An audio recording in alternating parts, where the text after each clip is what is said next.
The Evangelical Alliance of Kenya is calling for the enactment of a separate law to help regulate the churches instead of lumping them together with other societies under the Societies Act. Speaking at the Skills for Living Ministries Church in Siaya Town after meeting with the EAKI Siaya Charter members, the Secretary General of the Evangelical Alliance of Kenya, Dr. Nelson Makandia, noted that once the law was in place, religious bodies will be able to address unique issues affecting them instead of the current situation where they have to report to the Register of Societies. James Othiambo with more on the same. The Evangelical Alliance of Kenya is calling for the enactment of a separate law to help regulate the churches instead of lumping them together with other societies under the Societies Act. Speaking at the Skills for Living Ministries Church in Siaya Town, the Secretary General of the Evangelical Alliance of Kenya, Dr. Nelson Makandia, noted that once the law was in place, religious bodies will be able to address unique issues affecting them instead of the current situation where they have to report to the Registrar of the Societies. Churches are already regulated. There's no church in Kenya that exists without regulation. The churches register under Register of Societies, and there's a law that regulates churches. But however, we desire as EAK that we have a separate statute so that then we are able to address issues that are unique to us, so that we move out from a statute that governs chamas, merry-go-rounds and things like that, and have a statute that regulates freedoms of worship. And we do think that that will be more enabling and more helpful statute and act of parliament. Dr. Makandia further noted that churches and religious institutions were ambassadors of good news and helps open up the areas for better healthcare, education, community development, and reduce social vices. Church is a carrier of good news, and so the more church we have, the better we become as a society. And so as the Evangelical Alliance of Kenya, we think that we need more churches.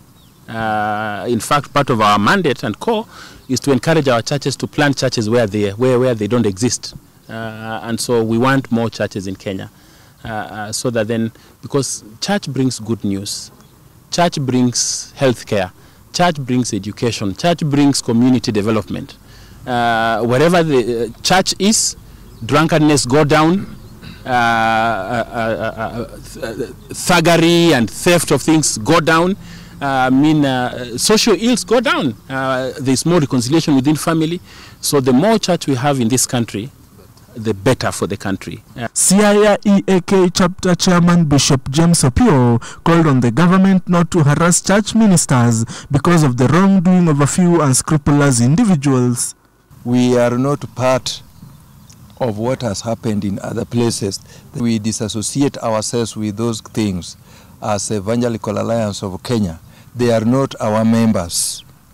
And also we have also requested the government not to harass all church ministers because of the wrongdoings of individuals that maybe they can reach, as much as we don't support them. Our members of the Evangelical Alliance in Kenya, we stand with the resolutions that are made by our national board in Nairobi. Elsewhere in Malindi, government pathologist Johansen Odor has given a report on autopsy of 36 bodies that were done today, noting that the causes of death were as a result of strangulation and starvation, while one person had tuberculosis and one was hit by a blunt object on the head. 18 bodies were severely decomposed, while 2 other people have also been rescued from the Shakahola forest. As per the cause of death, I've of course told you about that one who had tuberculosis, but 18 of them, because of the level of decomposition, we are unable to state the cause of death because they were severely decomposed. However, we could see starvation, features of starvation in 14 of the victims. While one of them we found had a head injury. The other one, there was also another one who also had some blunt trauma in the legs, though she also died of features which look like of starvation. And one of them had a feature of strangulation.